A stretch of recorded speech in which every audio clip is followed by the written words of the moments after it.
الحمد لله والصلاة والسلام على خير خلقه محمد وعلى آله وصحبه ومن والاه. جيشنا قاعدة هجدم لقاعدة هجدم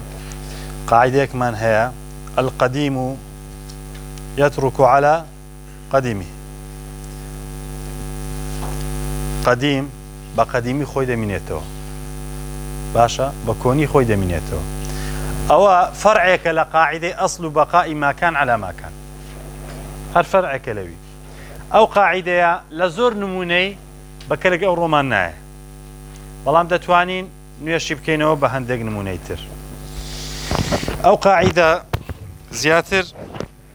باز دو دكاتن نموني أو قاعدة لهم كتابة قواعدية كان باز دو دكاتن أجر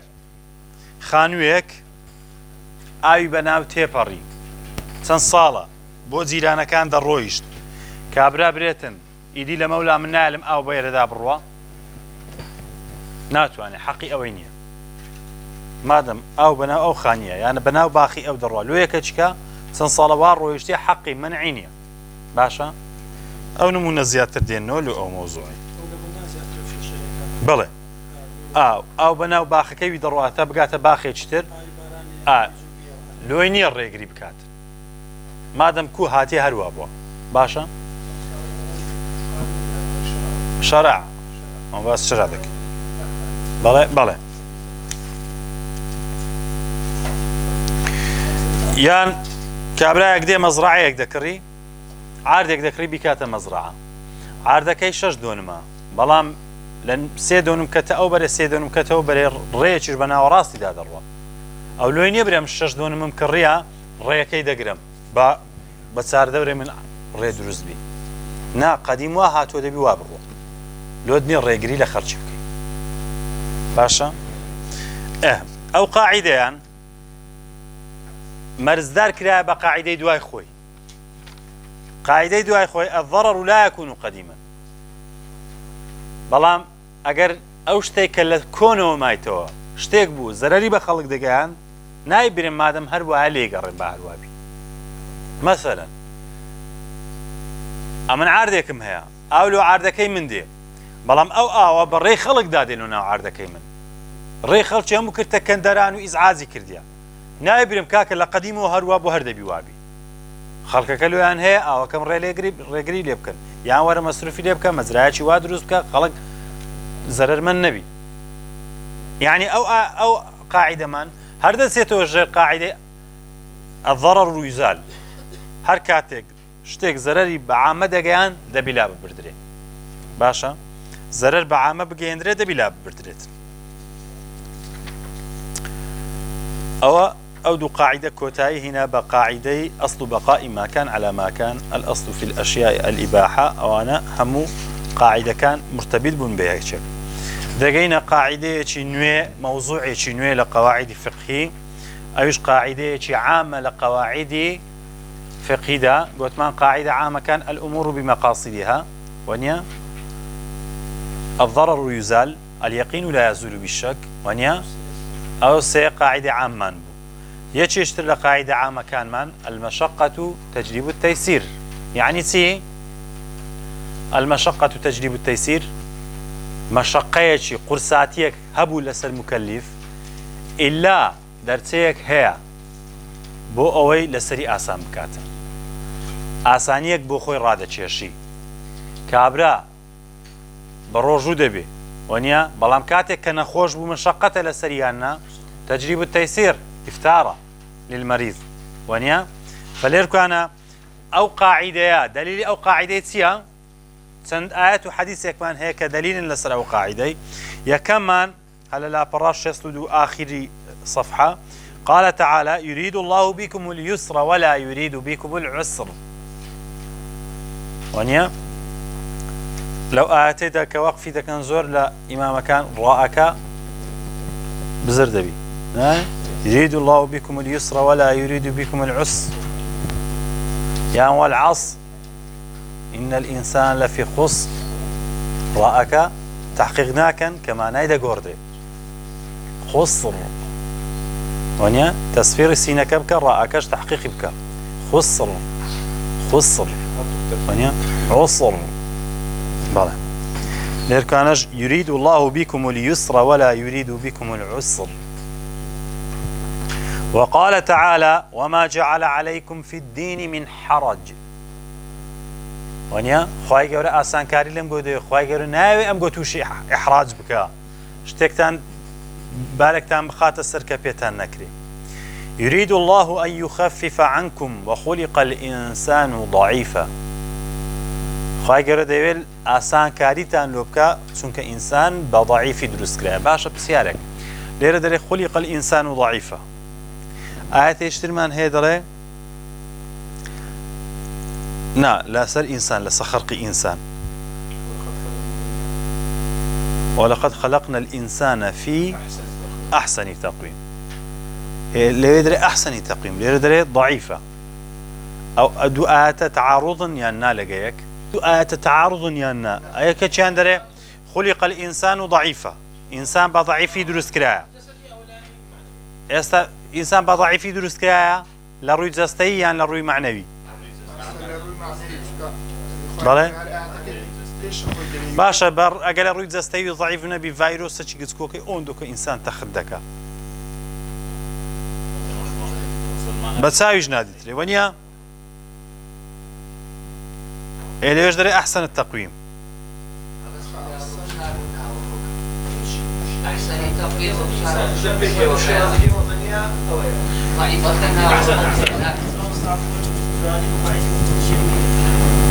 تا احسنت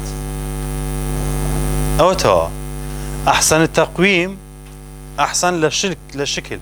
هو شيناي بلام معناوينية كل احسنك قوي بي همو احسنك لروي شكل لوات زوانا بلام قوينية وانيا احسن التقويم لهمو حيواناتك زوان ترى بلام لهميان بهيسترنيا وانيا اويك دو دلين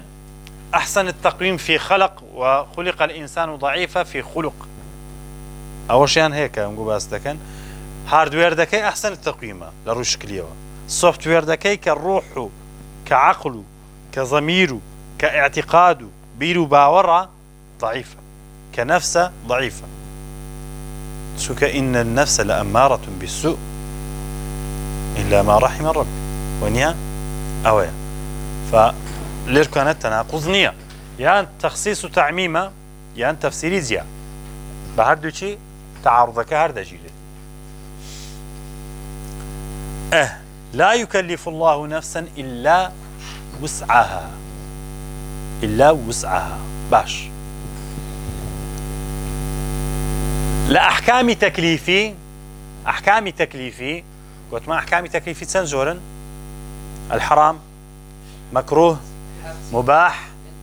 مباح مندوب واجب ونيا لا أحناف كانش دوشتي كمان زياترا نا دوشتي كمان زياترا فرض واجب جوازا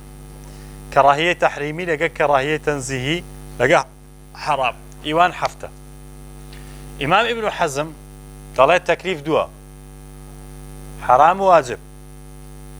ما عدا وكان كتكليف نية تشريفية باشا كابرا مندوب أجا ترك بكاتن جناح بارا كواتكا تكليف تشريفية كابرا أجر مكروهك أنزام بدا جناح بار نية ديسان تكليف نية ما دام جناحي تدانية بلام ترشي واجب جناح بارا ونيا كردني فعلي حراميش جناح بارا درجة تكليف دوا أحكام تكليفي واجب وحرام هو رأيي شي زوان فليركو أنا هر كاتك باسي حكمي تكليفي ما كرت هيت حكمي تكليفي نية لتوانا إنسان بدربي أقل لتوانا إنسان بدربو المشقة تجلب التيسير مشقة لا يدبا لحكمي تكليفي باشا بلام لحكمي وضعي دا مرزنية لتوانا إنسان بي يعني يعني كاتك كشتك دبيتا شرط لو شتك يعني شتك دبيتا مانع لو شتك يعني شتك دبيتا سبب لو شتك ونيا أحكامي وضعي شرط وسبب ومانع ونيا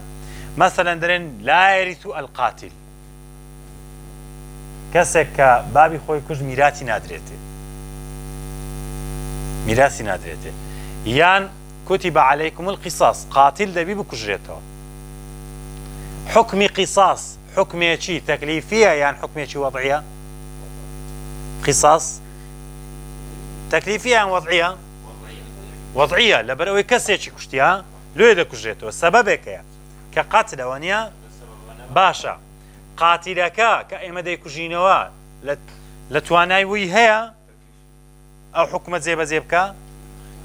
وانە ئێمە لەسەری جێبەجێ دەکەین یعنی مەسەلەی لا يكلف الله نفسا تكليف بوسع لأحكام تكليفية نقل أحكام وضعي باشا لا أحكام وضعي علاقة بوينية كبيدة كريه عنا لتواني هي عنا ما دام خود توشكر دبي باشا دبي أو حكما لسا زي بكريتن كابراك الزيناي كرديا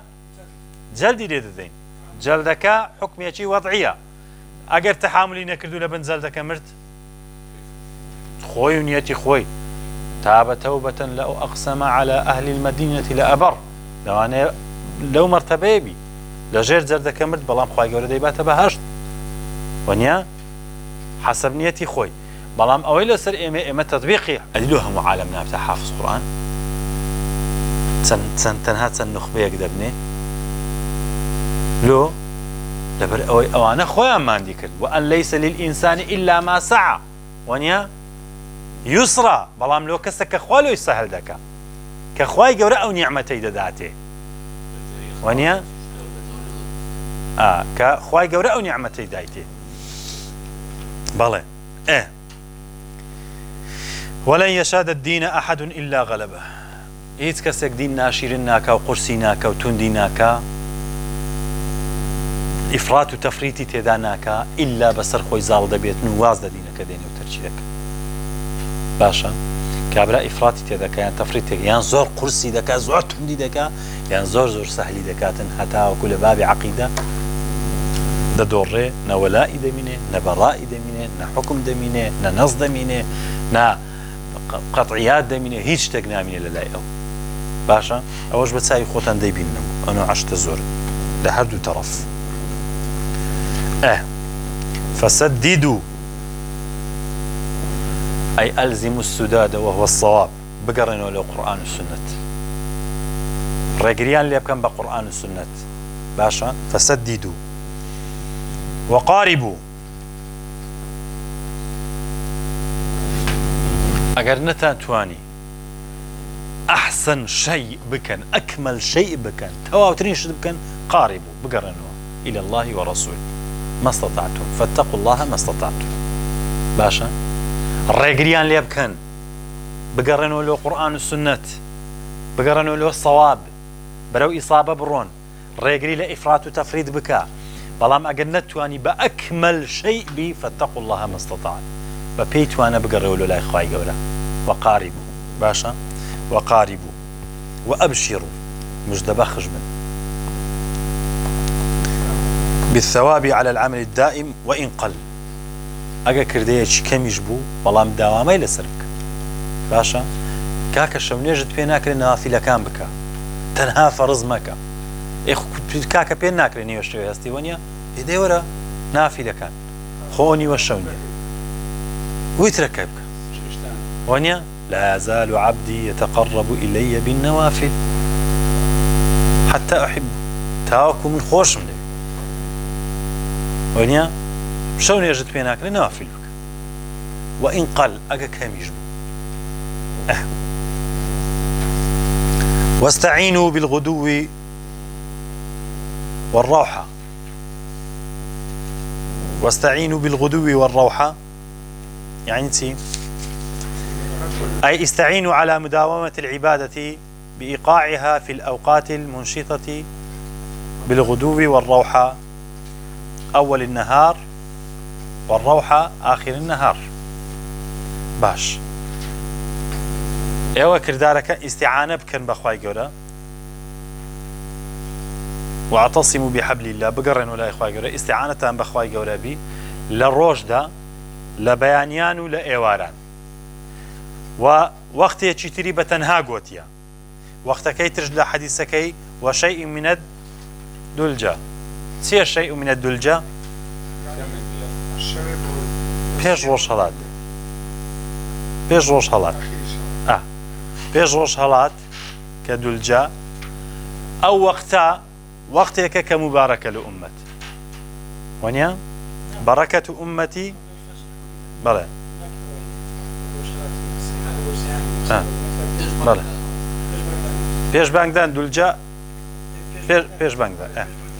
مهم ئەو دولجە ڕەوحە غەدوو ئەو وەختانە کە دانراینە وەختی بکوڕی ئومەتن لە سبەیانی داینایە کە ئیمامی ئەحمەد تعلیقی لەسەر حەدیسەی کردێ دەرێ ئەو حەدیسە پێمان دەرێ طالب العلم لە ثلثی لەیلەوە تاوەکو دەگاتە زەوال دەبی خەریکی علم بی ئەوەندە وەختە بعد الزەوالیش پاش ئیسراحەتێک پێشی ڕۆژ ئاوابوون دیسان خەریکی علم ئەو جە دەتوانی ببێتە سەد بەرامبەر بە ئەو کەسانە ئیفرات و تەفرید دەکەن یعنی وەختەکانی وا دیاری کردووە وأن ليس للإنسان إلا ما سعى أجد تيوت جهد ببيني عربيش دري من طلب العلا سهر الليالي هر كسك ديوتن بقعت برزاتي دي بشون يخوني لوك كاتكاني وقت طلب علم ببيت السيبش بشكل الشو بشكل السبينان بشكل ديوار أو كاتمان